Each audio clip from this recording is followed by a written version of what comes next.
देश कहाँ जा रहा है। एक तरफ आप इजराइल से मिलते हैं, एक तरफ आप अमेरिका की बातों में आते हैं, जो है ना ट्रेड डील करते हैं, किसानों का जो है ना गला घोटते हैं, युवाओं को जो है ना रोजगार छीनते हैं, और एक तरफ आप देश में राष्ट्रव्यापी एक दिन का जो है ना शोक का आदेश दे रहे हैं कि अगर खamenei साहब की शहादत हुई तो उसके लिए हम अपना एक दिन के लिए पूरा भारत जो है शोक मनाएगा। इजराइल के युद्ध के बीच में क्या भारत फंस चुका है? बिल्कुल, देखिए और इसके पीछे का वजह कौन है?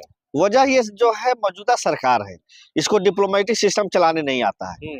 जब आप जान रहे थे कि आपके जाने से पहले वहां पे अटैक होने वाले हैं, तो ऐसे देशों से दूरी बनानी चाहिए। मैं बताना चाहता हूं आपको, हमारा देश शुरू से ईरान के साथ बहुत अच्छे जो है संबंध रहे, लेकिन अमेरिका हमारा कभी हित नहीं हुआ। आपको मालूम होगा 1971 में जब हम आजादी की, जो बांग्लादेश की आजादी में जब हमने अपना जो है ना सेना भेजा, तो वही अमेरिका है जो अपना 7वां बेड़ा भेजा था पाकिस्तान की तरफ से लड़ने के लिए, और उसके बाद रसिया ने हमारी मदद की थी और अपना जो है ना 14वां बेड़ा भेज दिया था कि आ जाओ हम तुम्हारे से सामने से फाइट करेंगे। तो अमेरिका पीछे हट गया था। तो हमारा जो है पुराना हित अगर कोई है तो वो है रसिया और ईरान। हम अपने चंद दिनों की जो है ना दोस्ती के लिए आप एक इतिहास वाली दोस्ती नहीं गवा देंगे। आपको पता है, जो अपने भारत से लेकर के विदेशों तक विश्व गुरु माना जाता है, वो कभी गलत फैसला या कभी किसी गलत देश के साथ खड़े हो सकते हैं। देखिए, अभी की जो मौजूदा हालात हैं, जिस हिसाब से इजराइल ने और अमेरिका ने ईरान पे हमला किया है, ये तो बहुत दुर्भाग्यपूर्ण घटना है। अमेरिका जो है पाकिस्तान के चीफ जनरल को अपने यहाँ जो है ना कहता है कि आप आइए मेरे यहाँ, आपको हम जो है ना इनवाइट करता है, उनको बहुत जो है ना मेहमान नवाजी कराता है, मान सम्मान देता है। जो पाकिस्तान हमारा दुश्मन है, वहाँ के प्रधानमंत्री को अमेरिका बुलाता है, उसको बाकायदा फंड देता है कि आप पाकिस्तान में और आगे बढ़िए। तो जो हमारा पाकिस्तान दुश्मन है उससे भी अमेरिका दोस्ती कर रहा है, और हमसे भी जो है कह रहा है कि हम आपके दोस्त हैं, लेकिन हमारा दोस्त बन के हमारा गला काट रहा है।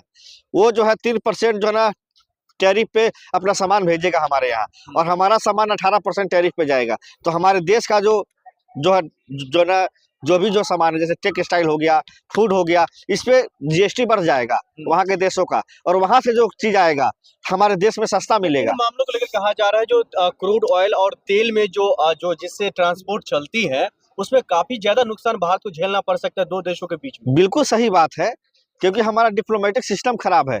हमने जो अपना एयरपोर्ट बनाया था ईरान के अंदर, जावा एयरपोर्ट, 1100 अरब रुपए का लागत से, उसको भी आपने छोड़ दिया मोदी जी ने। क्यों छोड़ दिया?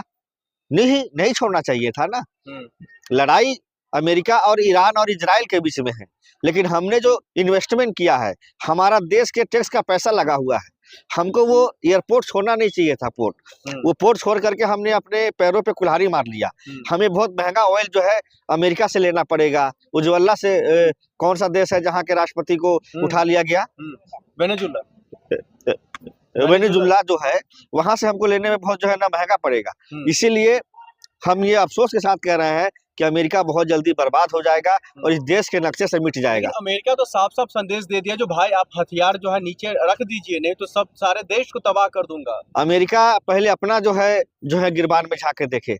अमेरिका के तमाम नेताओं ने, यहाँ तक कि डोनाल्ड जो ट्रम्प के जो लोकसभा के एमपी हैं, उन्होंने भी बाकायदा कह दिया है कि डोनाल्ड ट्रम्प अपने मकसद और अपने तानाशाही के हिसाब से फैसला नहीं लेंगे। फैसला लेने के लिए संसद से बिल पास कराना पड़ेगा, यानी पक्ष विपक्ष को लेके चलना पड़ेगा। डोनाल्ड ट्रम्प अमेरिका को बर्बाद करना चाहते हैं। आपको मालूम है बराक ओबामा को राष्ट्रपति क्यों बनाया गया था?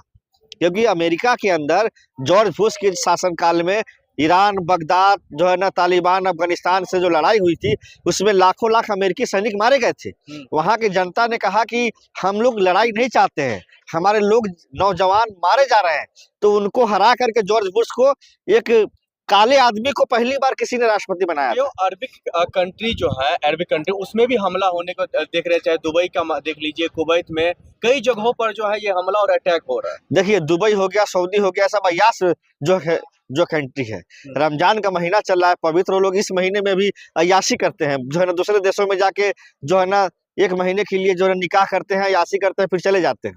दुबई है, सऊदी है, ये सब अय्याशी का अड्डा बन गया है। वहाँ के जो शेख लोग हैं, इतना पैसा है उनके पास, अमेरिका उनको अय्याशी का जो है ना पूरा जो है ना सामग्री देता है, और वो लोग अमेरिका के टुकड़ों पे ही चल रहे हैं। उनके अंदर ईमान नहीं है। अगर ईमान होता तो वो अमेरिका के खिलाफ जो खड़े होते आज, और वो कहते इस बात को कि आप गलत कर रहे हैं। ईरान जो है पहले हमला नहीं किया है इजराइल पे और अमेरिका पे, ईरान के ऊपर हमला किया गया है अमेरिका के तरफ। बिहारी वाजपेयी जी ने क्या कहा था कि इजराइल गलत तरीके से मिडिल ईस्ट की जमीनों पर कब्जा करके बैठा है, उसे हट जाना चाहिए, फिलिस्तीन मजलूम है, फिलिस्तीन का समर्थन करना चाहिए।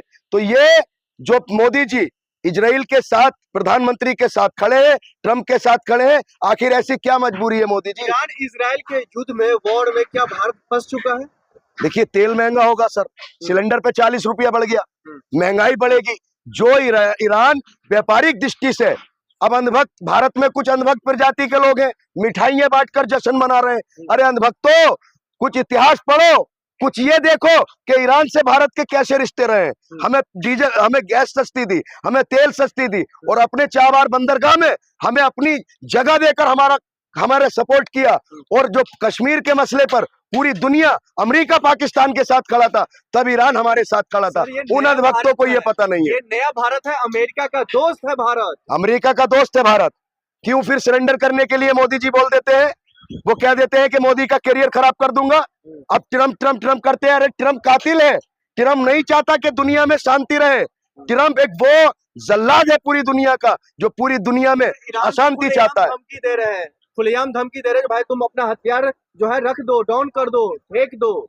देखिए अपने हक के लिए लड़ना कोई गलत नहीं है। ईरान ने साफ कह दिया कि हम तबाह हो जाएंगे, बर्बाद हो जाएंगे, लेकिन जालिम के सामने सर नहीं झुकाएंगे। अरे ईरान के लोगों में खुशी है, उनको अब अपना मौलिक अधिकार मिलेगा उनको। नहीं, मौलिक अधिकार कौन सा छीना हुआ था? ईरान एक तरक्की की है, ईरान ने हर चीज, हर सेक्टर में आगे। ईरान में शिक्षा देखिए आप, ईरान में पढ़ाई पर कितना फोकस है। अंधभक्ति मत कीजिए सर। ईरान ने जो किया है गलत के आगे सरेंडर नहीं किया। लेकिन वो तो यही कह रहे हैं, जो अगर महिलाओं को जो अधिकार नहीं मिल पा रहा था, अब महिलाओं को अधिकार मिलेगा। नहीं, देखिए 2 से 4% लोग जो जश्न मना रहे हैं, तो कौन लोग हैं?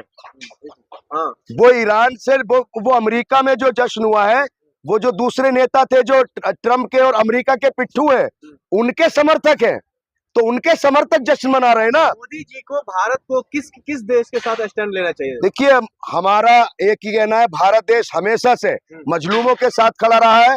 ईरान ने जो मजलूमों की लड़ाई को लड़ा है, देखिए दुनिया जानती है, इजराइल ने जिस तरीके से नरसंहार किया है, और उसका साथ अमेरिका दे रहा है। तो हमारे देश भारत को, जब ईरान हमारे साथ कश्मीर मुद्दे पर मजबूती से खड़ा है, तो हमारे देश के साथ, ईरान के साथ हमारे प्रधानमंत्री को खड़ा होना चाहिए। नहीं खड़े उन देश के साथ, तो फिर इसके पीछे का वजह क्या है? वजह यही है सर, जो एप्स्टीन फाइल का जिक्र हुआ है, जो बार बार झुक जाते हैं, बार बार सरेंडर हो जाते हैं, जो 56 इंच का सीना फुस हो जाता है।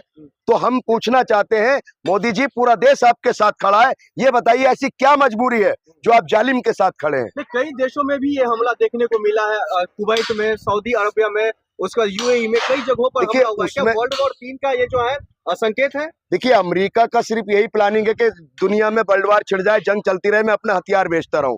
तो ये जिस तरीके से सारे उनके सैन्य ठिकानों पर ईरान ने जो हमला किया है, वो एक तरीके से अमेरिका के बराबर अपना खड़ा है। लेकिन भारत को फंसाया ये नरेंद्र मोदी ने फंसाया भारत को। मजबूत नेता है, विश्व में इनका बातें चलती है, जहां ये अपना फैसला सुनाते हैं, विश्व गुरु कहे जाते हैं, और आप कह रहे हैं जो नरेंद्र मोदी जी ने भारत को फंसा दिया। देखिए विश्व में ना जो ये टंकापति बनते हैं ना, हमें बता दीजिए कि ठीक है, विश्व में ये अगर बहुत बड़ा नाम चल रहा है, हमारा पहला कहना है, भाई आपने ट्रेड डील क्यों किए? जो ट्रेड डील 4 महीना से अटकी पड़ी थी, आपने ट्रम्प को फोन किए, यहाँ तक कि ट्रम्प ने मैसेज किया कि आपने फोन किया, उसके बाद जो ट्रेड डील किया आपने किए, क्यों किए? जो सुप्रीम कोर्ट, अमेरिका का सुप्रीम कोर्ट बोला कि टैरिफ जो लगाया था गलत है, वहां के सुप्रीम कोर्ट ने वो टैरिफ को रद्द किया, बोला कि 10% पे लाके छोड़ा।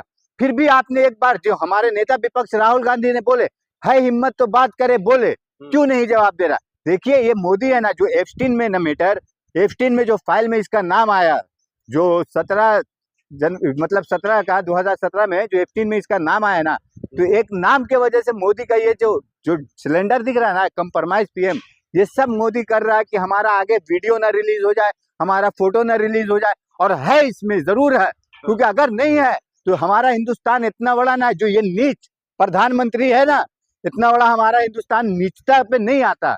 ये इसने ना पूरे हमारे हिंदुस्तान को नाक गिरा दिया। इजराइल और ईरान युद्ध में कहा जा रहा है जो भारत को सबसे बड़ा झटका जो है क्रूड ऑयल और जो है पेट्रोलियम के तहत जो लग सकता है। नहीं नहीं, हमारे हिंदुस्तान के, ये बहुत अच्छा आपने बोले, हमारे हिंदुस्तान के जो अंधभक्त है ना, अंधभक्तों को बताना चाहते हैं कि अब तुम्हारे पापा को जो बोल रहे थे ना कि 2000 भी हो जाएगा, 500 भी हो जाएगा ना पेट्रोल, तो हम भरेंगे डीजल, तो अब भरोगे बेटा, कैसा देखोगे, कैसे तुम्हारे पापा ने अच्छे दिन ला रहे हैं।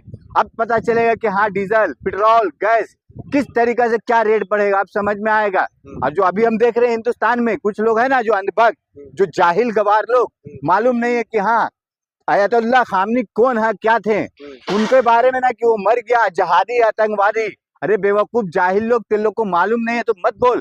इजराइल ईरान ने जो हमारे हिंदुस्तान के लिए किया ना, जो सहयोग दिया, सपोर्ट दिया, हम तुम सोच नहीं सकते हैं। क्या आप जो कह रहे हैं, जो अंधभक्त कह रहे हैं जो 2000 रुपये भी हो जाएगा फिर भी हम तेल डलवाएंगे, उन लोगों के लिए क्या मैसेज? अब पता चलेगा ना, अब इन अनभक्तों लोग को पता चलेगा कि हाँ कितना पेट्रोल, जो क्रूड ऑयल का ना $63 प्रति बैरल था, आज मालूम के दिन हुआ, 2 दिन में $85 प्रति बैरल हो गया। अब समझ लीजिए, जब अंतरराष्ट्रीय